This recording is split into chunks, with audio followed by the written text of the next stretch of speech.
Bienvenue sur la chaîne de Geek and Fit. Je vais avoir l'air... Je vais avoir l'air extrêmement prétentieux, mais ne vous y méprenez pas. C'est pas parce que j'essaye de vous chier dessus, c'est parce que j'essaye de vous apprendre avec bienveillance.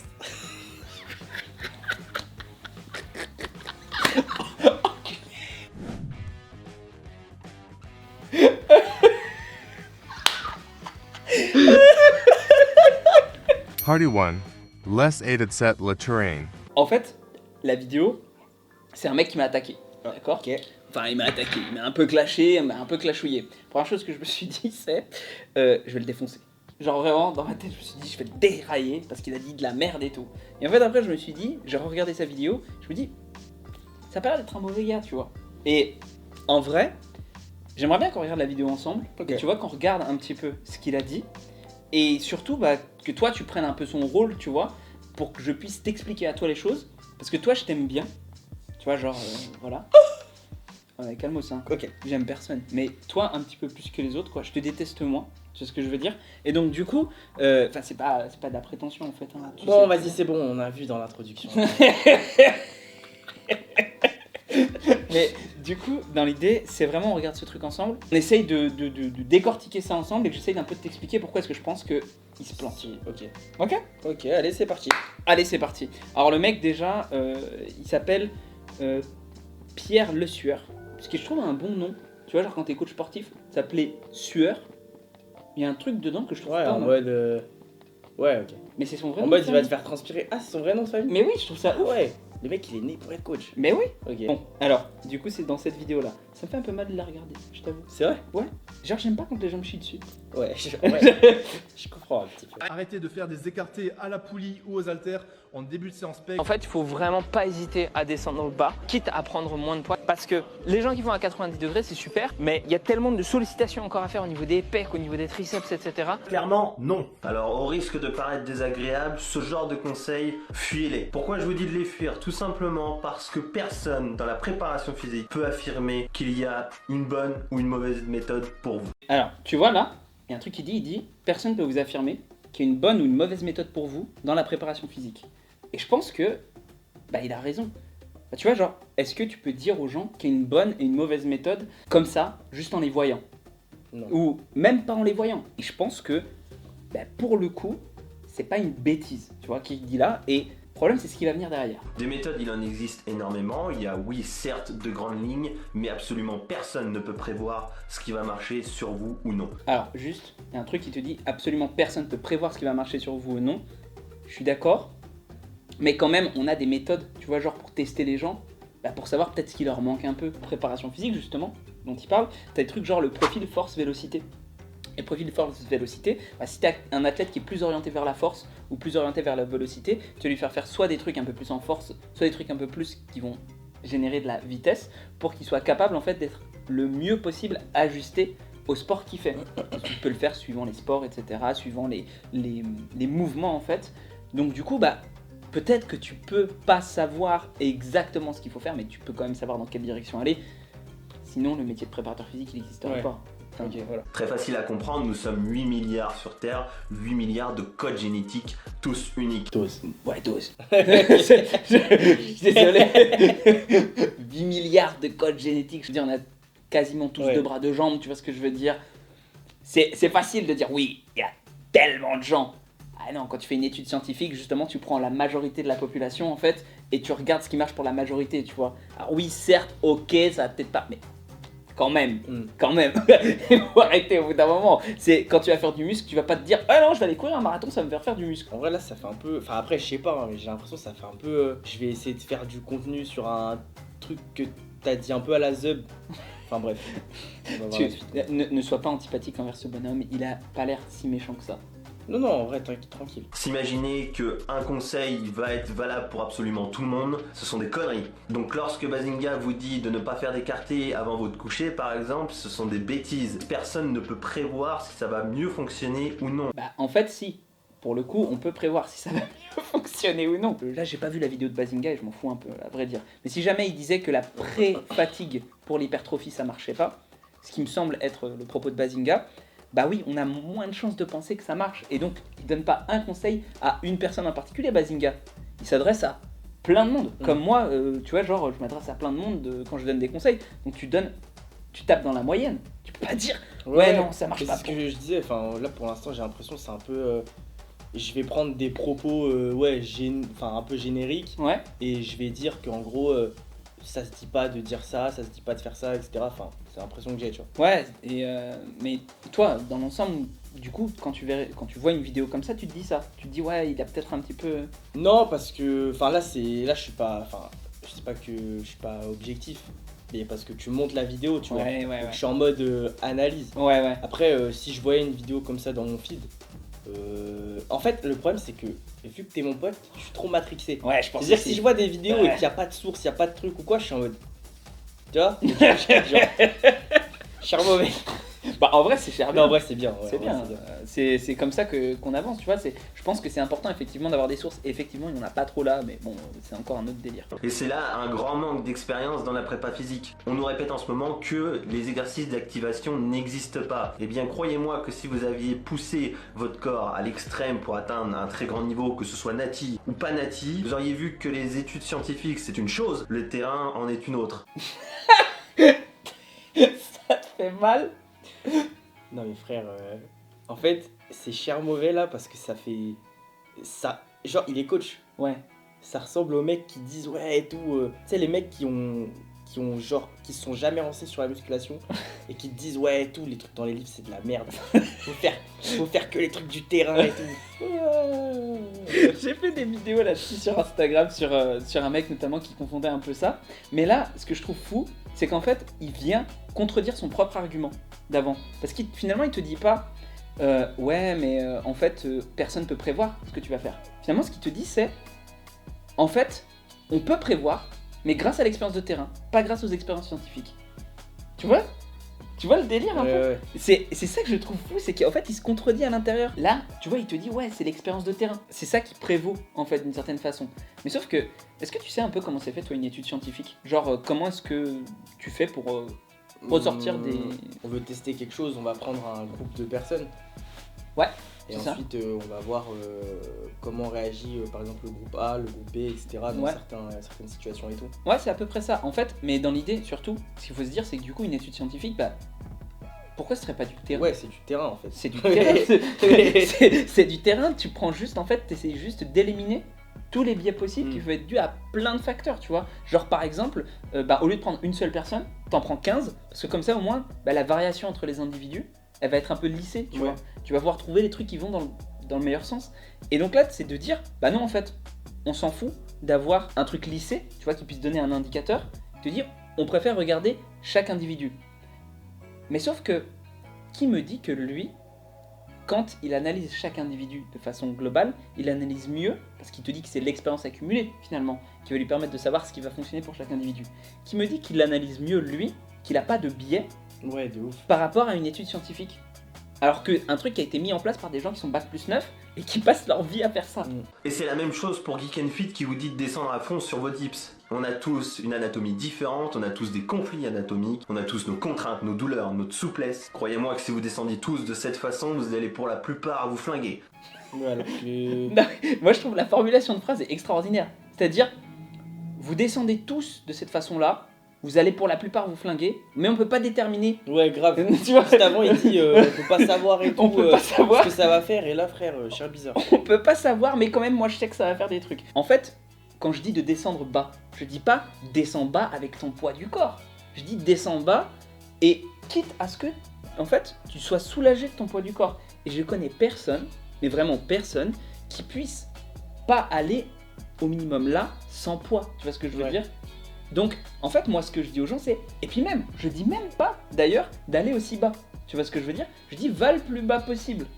Il reste encore des gains à faire. Et lui me dit, oui non mais regarde, t'as vu, il te dit vas-y, va bas, etc. Tu frère, tu sais, les trucs comme ça, j'ai l'impression que c'est trop mauvais parce qu'en gros, après, t'as vraiment la sensation que si t'écoutes les conseils de ces gens-là, tu peux rien faire sinon tu vas te blesser. C'est Oui, cher mauvais. c'est exactement, Franchement. mais exactement ça. C'est qu'en fait, le bonhomme te dit, bah tu peux pas faire ça parce que telle chose, telle chose, telle chose. Et en fait, du coup, bah tu vas te retrouver avec des gens qui vont dire, bon, si je risque de me blesser, si je vais trop bas, alors que bah si je vais pas bas, du coup, je me blesse moins, bah tant qu'à faire, autant ne pas aller bas, même si j'aurais pu, tu Ouais, vois, de fou. développer. Et en fait, tu te retrouves avec des gens, c'est comme le dos rond, Ouais. tu vois, ce que j'avais dit, Ouais. c'est avec des gens qui te disent non mais reste bien dans ce cadre-là, tu vois, comme ça tu vas pas te blesser. Sauf que c'est l'inverse. Mais gros, c'est ce que tu m'avais dit pour le. Tu te rappelles quand j'avais mal au dos pour le soulever de terre? Ouais. Je te disais que j'avais mal au dos et je te jure que c'est vrai. Tu m'avais dit arrête de te poser des questions sur ton dos, Ouais. soulève comme si tu voulais soulever un truc sans te poser de questions. Et quand j'ai fait ça, ça m'a débloqué un truc, gros. Je soulevais n'importe comment, j'avais pas mal. Mais en fait, c'est pas que je soulevais n'importe comment, mais je soulevais tu sais, de façon plus naturelle Ouais. et sans me poser de questions et ça passait tout seul. Genre. Mais c'est ça, pour moi en fait, faut laisser le corps faire, tu vois. Alors là, je sais qu'il y a des gens, tu vois, je suis sûr ils vont pas te croire dans les commentaires de la vidéo. Ils vont dire "Oh non mais ou alors ils vont dire que je suis un mauvais coach. Oh, il t'a dit de En soulever fait, n'importe il m'a donné un scénario et tout. J'étais apprendre par cœur à l'avance et tout. Ils vont dire ouais mais t'as vu ce coach en carton, il te dit même pas des conseils techniques, il dit bah soulève. Et tu sais comment est-ce qu'on appelle ça? On appelle ça la kinésiophobie. C'est-à-dire avoir peur du mouvement. Les gens finissent par avoir peur des mouvements quoi. Et c'est comme ça qu'ils se font mal. Est-ce que tu sais comment ça se crée la douleur? C'est pas un message du cerveau? Si, c'est ça. En fait, je vais essayer de le reformuler un peu mieux. C'est en gros, ta douleur, c'est effectivement, bah, t'as un stimulus. Tu vois ce que je veux dire? Tu vas pas l'avoir à partir de rien, encore que c'est possible de l'avoir à partir de rien. Mais c'est surtout, le message qui est envoyé au cerveau, c'est le stimulus. Il te dit pas, ouais, ça fait mal, ouais, il te dit juste, voilà, je ressens ça. Et le cerveau ensuite va interpréter. Et tu te retrouves avec des histoires de timbrés. T'as genre, moi, une des histoires qui me fait le plus marrer, enfin, il y en a deux qui me font marrer. Si t'en as une, t'as un mec, il avait un clou, tu vois, genre, c'était planté un clou, genre, dans le pied, à travers sa chaussure. Et le mec, il avait mal et tout, mais vraiment, il sentait. On lui a, tu vois, retiré la chaussure et tout, aux urgences, on a fait un scan et tout. Le clou était passé entre les orteils. En gros, il y avait rien. Ah ouais. Il avait mal parce qu'en fait, il voyait qu'il avait un clou Ouais, dans sa chaussure. ouais. Et il s'est dit putain, ça a dû me traverser le pied. Et à l'inverse, c'était une meuf, et ça c'est souvent d'ailleurs, dans les histoires de requins, elle s'est fait bouffer le bras, arracher le bras et tout. Elle a pas eu mal, jusqu'à arriver sur la plage où elle s'est rendue compte que son bras manquait. Et là, elle a eu vraiment très mal. Le cerveau a vraiment un impact sur la douleur. Ça veut pas dire que quand t'as une douleur, ça veut pas dire qu'il y a rien ou voilà, mais faut être super prudent vis-à-vis de ça. Ok. Et faut pas se stresser pour rien. Moi, avant, je stressais de ouf, tu vois. Et je pense que c'est aussi ça pour ceux qui ont le dos rond, machin, etc. Ils stressent de ouf d'avoir le dos rond. Et en fait, maintenant, je suis en mode, ah, j'ai mal, bah ça va quoi. Et d'ailleurs, ça te fait halluciner parce qu'en ce moment, j'ai mon ligament croisé qui est Ouais, pété. c'est vrai. Et tu me dis, mais tu peux faire du kendo et tout. Je suis en mode, bah ouais, je peux faire du kendo, je cours, je fais des sprints et tout. Chien bizarre. Trop bizarre. Pour ceux qui sont pas lyonnais. Ouais, c'est vrai. C'est vrai que si on se met à utiliser des chairs, des pélos, Ouais, des grave. machins et tout, les gens ils vont pas comprendre. Bref, continuons. Que ce soit un biceps, une épaule ou un pec. Non seulement vous allez vous flinguer, mais en plus de ça, vous n'aurez pas forcément plus de pec. Pourquoi? Parce que justement, si vous avez un point fort épaule ou un point fort triceps, descendre tout en bas va vous surétirer tous ces muscles. Pourquoi? Parce que si vous descendez tout en bas, vous surétirez vos pecs, vous étirez vos triceps, votre épaule, et vous allez remonter avec ce que vous pouvez, c'est-à-dire vos épaules et vos triceps. Et ça, genre, d'où il le sort? Source, je m'appelle la sueur. Oh désolé, depuis tout à l'heure je me retiens de faire cette blague. J'attendais juste le moment propice, tu vois. Mais d'où il le sort? D'où il le sort? Il te dit, ouais, bah si c'est surétiré, en fait, c'est tes points forts qui vont. En fait, ce qu'on a à l'heure actuelle comme indice dans la littérature scientifique, c'est plus tu vas étirer un muscle, plus il va prendre en tension, plus il va grossir.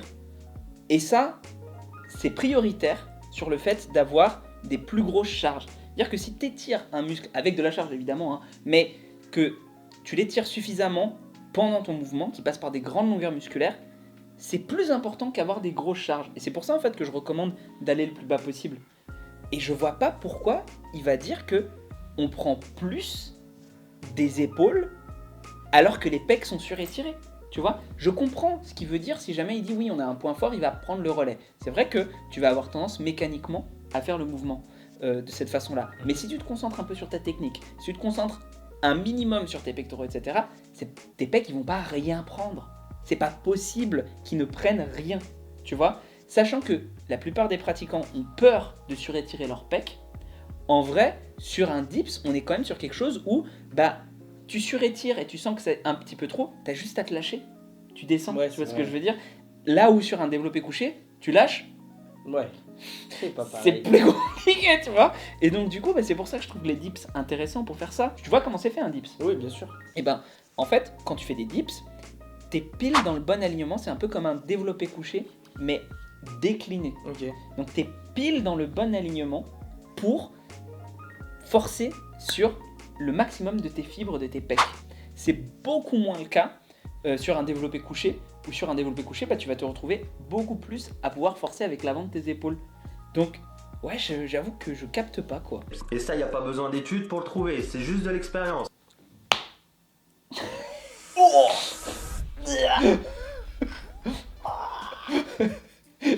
Ça te fait plus réagir que moi, frère. Parce que je m'attendais pas à ce qu'ils disent un truc pareil. Tiens. Au début, tu m'as montré, tu m'as présenté comme étant coach sportif et tout. Ouais, C'est pour ça que ça me choque plus en fait. c'est vrai. Bah oui, frère. Si c'était un lambda, tu vois, qui faisait une vidéo, bah en vrai, ça va, tu vois, il fait des erreurs et tout tranquille. Mais là, genre, si t'es coach sportif et tu reconnais pas les études scientifiques, c'est chaud, non?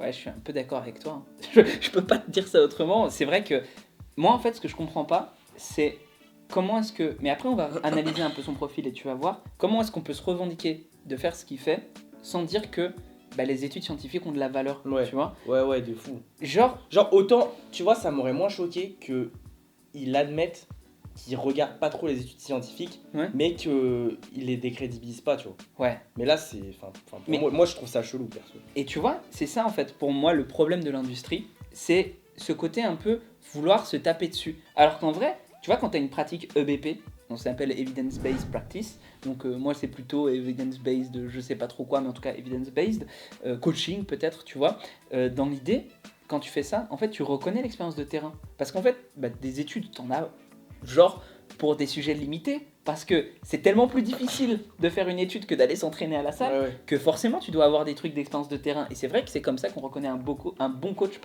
à terme. Mais tu peux pas, enfin je veux dire, quand tu as une étude sur un sujet ou un corpus d'études sur un sujet, tu peux pas dire que ça vaut moins que l'expérience Ouais. de terrain. Les études c'est les briques et l'expérience de terrain c'est le ciment, tu vois, pour coller les trucs entre eux. Mais tu peux pas dire, ouais je vais me faire un mur juste en ciment, enfin juste Ouais, il fait ça au bled.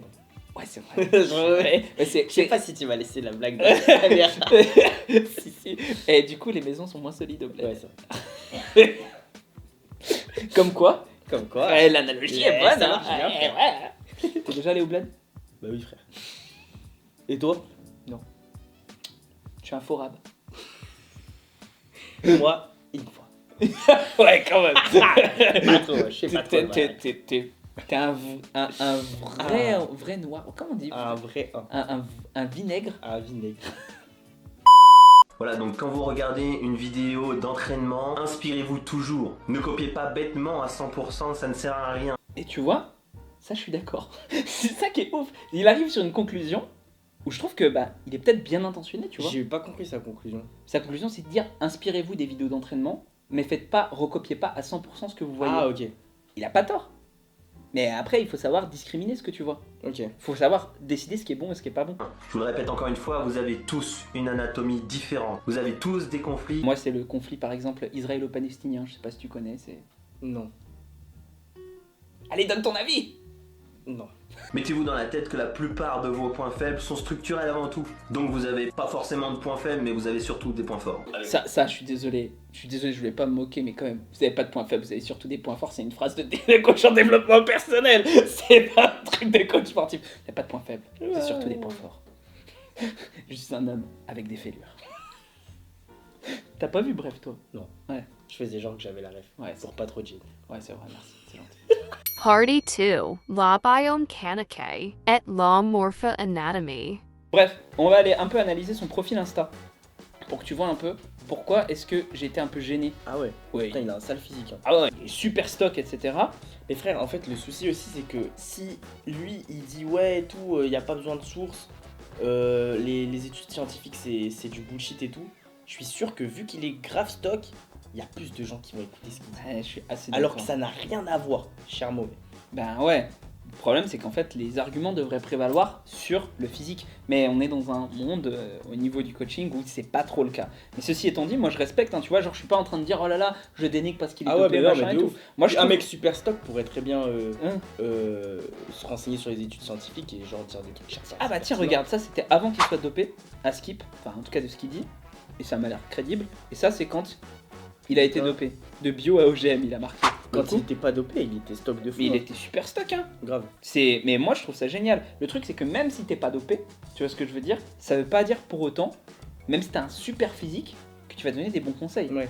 Tu vois, et ceci étant dit, moi je le trouve c'est incroyable, tu vois, son physique il est ouf quoi. Tu vois, moi ce que je trouve assez incroyable, c'est notamment dans sa bio, il dit spécialiste en biomécanique et en morpho-anatomie. Et en fait, la biomécanique, en fait, c'est une vraie discipline scientifique où il y a des publications scientifiques qui sont publiées. Je vois pas comment tu peux dire, genre, je suis spécialiste en biomécanique et je crache sur les études Ah scientifiques. ouais, c'est chaud. C'est un peu bizarre, quoi, Ouais. tu vois. Genre, ce serait un peu comme dire, ouais, non, mais moi, je suis ingénieur en aérospatial, Ouais, ouais, mais ouais. les c'est études, bizarre. franchement, c'est bon. C'est un peu chelou, tu vois. Alors après, il dit pas expert. Et je trouve ça bien. Parce que expert, ça voudrait dire que il se considère comme faisant partie des meilleurs. Et en fait, je sais pas si tu connais un peu la définition d'un expert. Non. Pour toi, un expert, je suppose que c'est quelqu'un qui s'y connaît à fond dans son domaine. Ouais.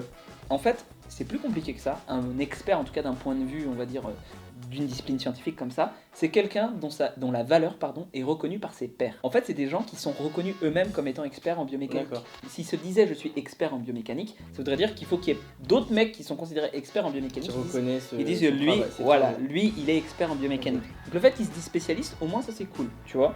Et après, il parle de morpho-anatomie. Et là, tu dois te dire, mais je connais pas. Ouais, ça je connais pas. En fait, c'est un truc qui a été inventé par Frédéric Delavier et Rudy Koya.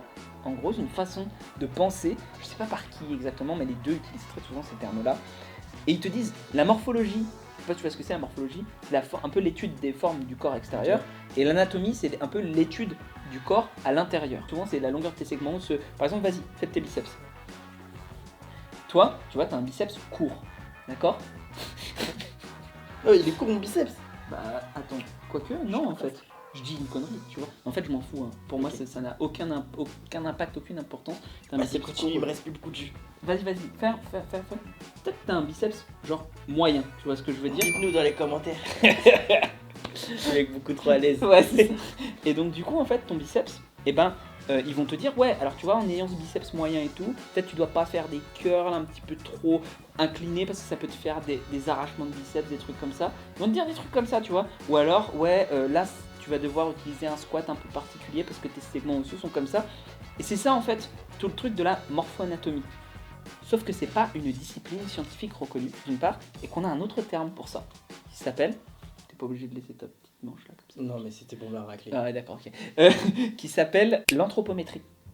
En fait, l'anthropométrie, ça veut dire anthropo, humain, métrie, mesure. Mesure du corps humain. Et en fait, c'est l'anthropométrie. Si jamais tu veux trouver des trucs dans les bases de littérature scientifique, etc., tu dois aller chercher anthropométrie. Et donc, du coup, déjà, on a un terme un peu spécifique. Dès que tu commences à avoir un vocabulaire spécifique, c'est enfermant. Et c'est à ça qu'on commence à reconnaître les sectes. Tu vois ce que je veux dire? Alors, je dis pas que c'est une secte ou quoi que ce soit, mais ils ont quand même inventé un truc. Ils se reconnaissent un peu entre eux. Tu vois, ils disent ouais, je fais de la morpho-anatomie, etc.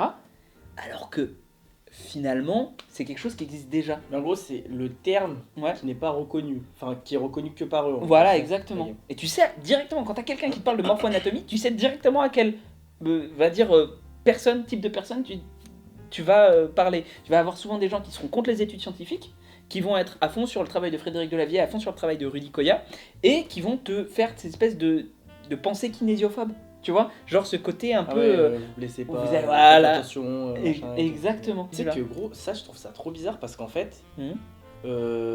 au final, ces gens-là qui disent ouais, faut écouter le terrain, Ouais.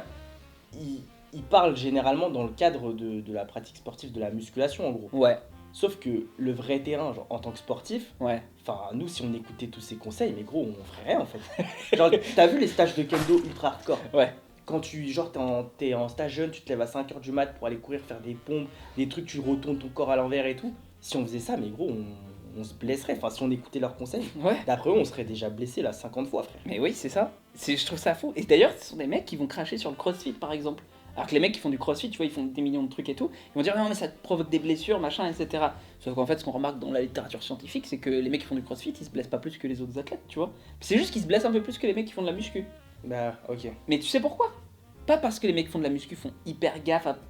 Parce que la muscu, mais qui se blesse en faisant de la muscu? Ouais, j'avoue, en vrai, c'est chaud. C'est à part des mecs qui vraiment vont être en surentraînement, tu vois, Ouais. qui vont s'entraîner tout le temps et tout, et donc du coup ils vont s'arracher des biceps. Mais en vrai, il y a rien de vraiment dangereux à faire de la muscu. Au pire, le pire du pire que tu risques, c'est putain, j'arrive pas à soulever la barre, ça va me tomber sur la gueule. Sinon, En fait, les études montrent que ceux qui font du crossfit se blessent autant que des sportifs Voilà, c'est ça. de niveau, enfin du même niveau, ouais, c'est ça. mais que ceux qui font de la muscu se blessent moins Ouais. que ceux qui font le reste en fait. Oui, mais Ah oui, ok. Ouais. Mais oui, mais pourquoi? Parce que bah forcément, ils vont pas chercher Ouais, tu vois, bien sûr. genre des performances sûr. et tout, tu vois. Et en fait, moi, je trouve ça assez ouf d'avoir, ouais, exactement ces gens-là qui finalement sont un peu décorrélés du terrain. Et même, il y a des mecs, genre Michael Gundil, il me fait marrer à chaque fois. Et j'ai rien contre lui en particulier, hein, mais il me fait marrer parce qu'à chaque fois, il critique les sportifs en disant, ouais, ils vont se blesser en faisant ça, ouais, ils vont faire, oh là là, ils font n'importe quoi, etc. Les préparateurs physiques, ils savent pas ce qu'ils font et tout. En attendant, les mecs ils se blessent pas en fait, souvent quand ils suivent les conseils des préparateurs physiques, voire même ils font des trucs, ça te semble arraché dans ta tête. Genre, moi à l'époque c'est comme ça, c'est en suivant les tafs de préparateurs physiques qui faisaient en fait des trucs où les mecs ils arrondissaient complètement le bas du dos sur le squat, sur le soulevé de terre, ils faisaient des trucs qui semblaient complètement dingues. Je me suis dit, peut-être ils ont pas tort en fait. Peut-être c'est pas nous qui avons raison de toujours faire dans le Ouais, voilà, dans le propre et dans tout, le propre et tout. soi-disant. Ouais, c'est ça. En fait, je dis pas que, oulala, les sportifs pros, il faut absolument les regarder, il faut absolument faire comme ils font, il faut... Non, je dis que ça peut être un indice, en fait, de se dire, de se remettre en question et de se dire, attends, peut-être c'est pas trop des conneries, en fait, d'aller rechercher après dans la littérature et tout, mais au moins d'avoir cet indice-là, de pas rester fermé et pas de se dire, de toute façon, ils font de la merde parce que moi, j'ai décidé qu'ils faisaient de la merde. Et ça, pour moi, c'est hyper important, cette sorte d'humilité. Et je pense qu'on manque un petit peu de cette ouverture d'esprit-là dans le monde du coaching, du bodybuilding. Finalement, toute cette approche morpho-anatomique, bah, je suis sûr que si les mecs ils allaient regarder dans la littérature au niveau de l'anthropométrie, tu sais de quoi ils se rendraient compte? Que l'anthropométrie, à l'heure actuelle, on n'arrive pas à voir si c'est prédicteur de blessure ou pas. Ces mecs-là, si ils regardaient les études scientifiques sur l'anthropométrie et tout, ils se rendraient compte qu'en fait, le fait de savoir la taille des muscles, des segments, machin et tout, ne permet pas de savoir si c'est un impact sur les blessures ou pas. Ouais. C'est ça? Ouais, c'est ça, exactement. Ce qui est fort au niveau des blessures, en fait, qu'ils vont avoir, de façon globale et tout, enfin, de ce qu'on va retrouver, tout, c'est que déjà, on n'arrive pas à trouver ce côté prédictif, tu vois, genre, de l'anthropométrie, on n'est pas dans un, comment dire, dans un truc qui est hyper prédictif, etc.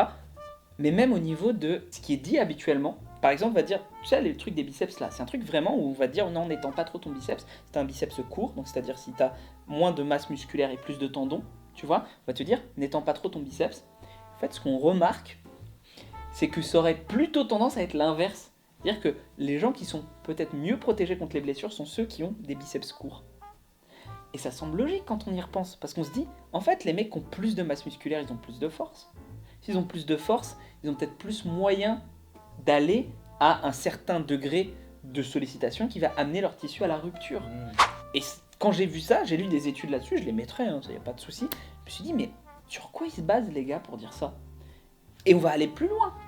La morpho-anatomie aussi, ce serait prédicteur de si la personne va être forte ou pas dans un, comment dire, un sport. Un domaine. À chaque fois, on me dit oui, non, mais tu sais, un nain va pas faire champion de 100 mètres.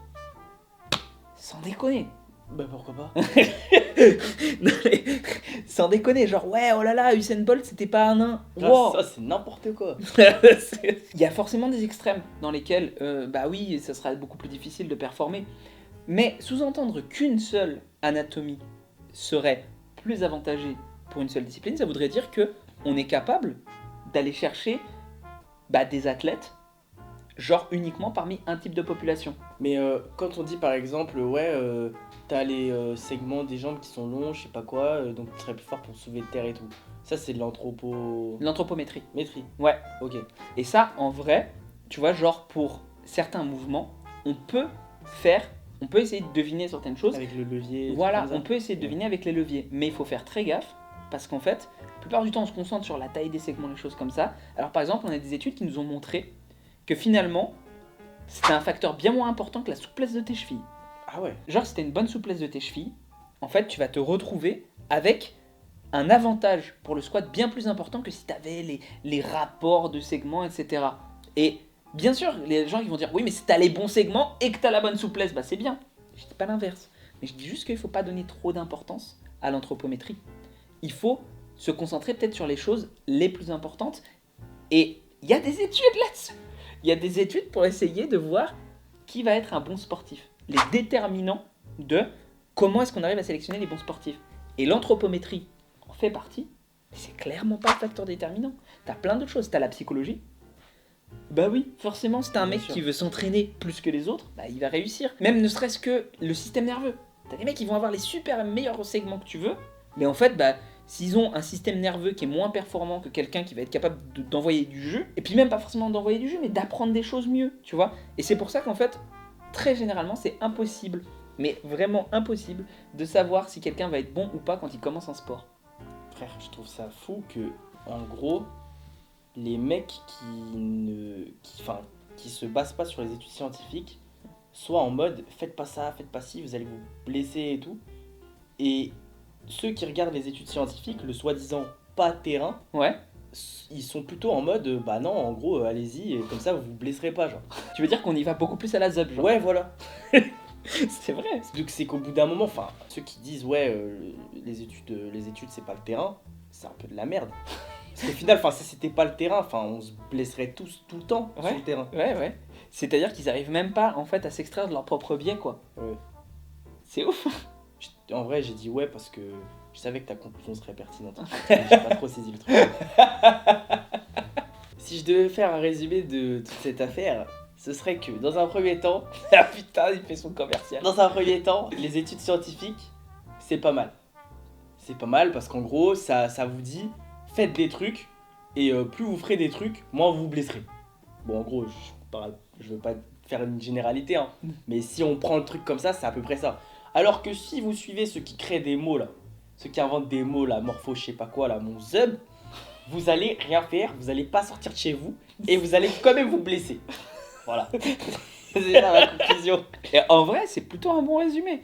Faites des trucs, en fait. Ouais, frère. Faites des trucs. C'est, pour moi, c'est l'essentiel. Et surtout, pensez pas que vous êtes nul dans un sport. Si jamais vous n'avez pas les critères, les machins, les trucs, faites-le.